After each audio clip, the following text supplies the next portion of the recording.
संज्ञानानाकाशते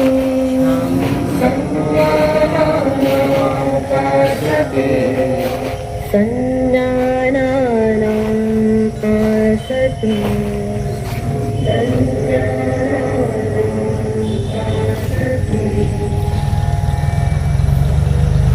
বেশ, এবার আমরা একসাথে দাঁড়াবো। এটা সাউন্ডটা একটু বাড়াও, সাউন্ডটা বাড়ছে না, কেটে যাচ্ছে লালে। গোটা পশ্চিমবঙ্গব্যাপী যোগ দিবস পালন হচ্ছে। আপনার স্কুলেও দেখলাম আজকে সকালে পালন হলো, কি বলবেন? হ্যাঁ, মানে এর আগে আমরা এই প্রোগ্রামে খুব সেরকমভাবে ইনভলভ হতে পারিনি।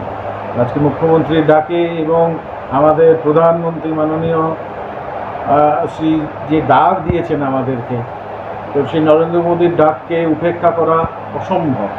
তো আজকে গোটা বিদ্যালয় সেই যোগ দিবসে অংশগ্রহণ করেছে এবং শুধু অংশগ্রহণ করেছে নয়, বিগত কয়েকদিন ধরে প্র্যাকটিস সেশনও চলেছে আমাদের স্কুলে। আর ব্যক্তিগতভাবে আমি মনে করি যে ছাত্রছাত্রীদের মধ্যে যোগের প্রাত্যহিক অনুশীলনটা খুব জরুরি, কারণ এই যোগের সাথে দৈহিক বিকাশের সাথে মানসিক এবং প্রাত্যহিক বিকাশও কিন্তু প্রত্যক্ষভাবে জড়িয়ে আছে। তো আমরা চাইব বিদ্যালয়ের পক্ষ থেকে যে যদি ভবিষ্যতে বিদ্যালয়ের সিলেবাসের মধ্যে যোগকে ইনক্লুড করা হয়, তাহলে মনে হয় ভবিষ্যতে ছাত্রছাত্রীদের জন্য এটা উপকারী হবে।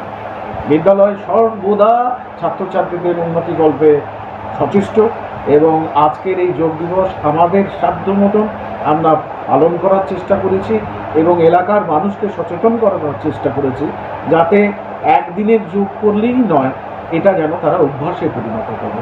আর আমি চাইব আমার ছাত্রছাত্রীরা এটা তারা সারা জীবন ধরে অভ্যাসের মধ্যে রাখে। তো এটাই আমার বক্তব্য। আমার নাম সৌমেন্দ্রনাথ পাল, আমি এই সাদিপুর ধর্মদাস সিন্ধু স্মৃতি বিদ্যানিকেতনের প্রধান শিক্ষক।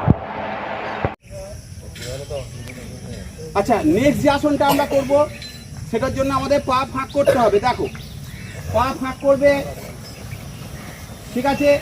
এইবারে এটাতে একটা আগের দিন ভুল হচ্ছিল যে আমরা কিন্তু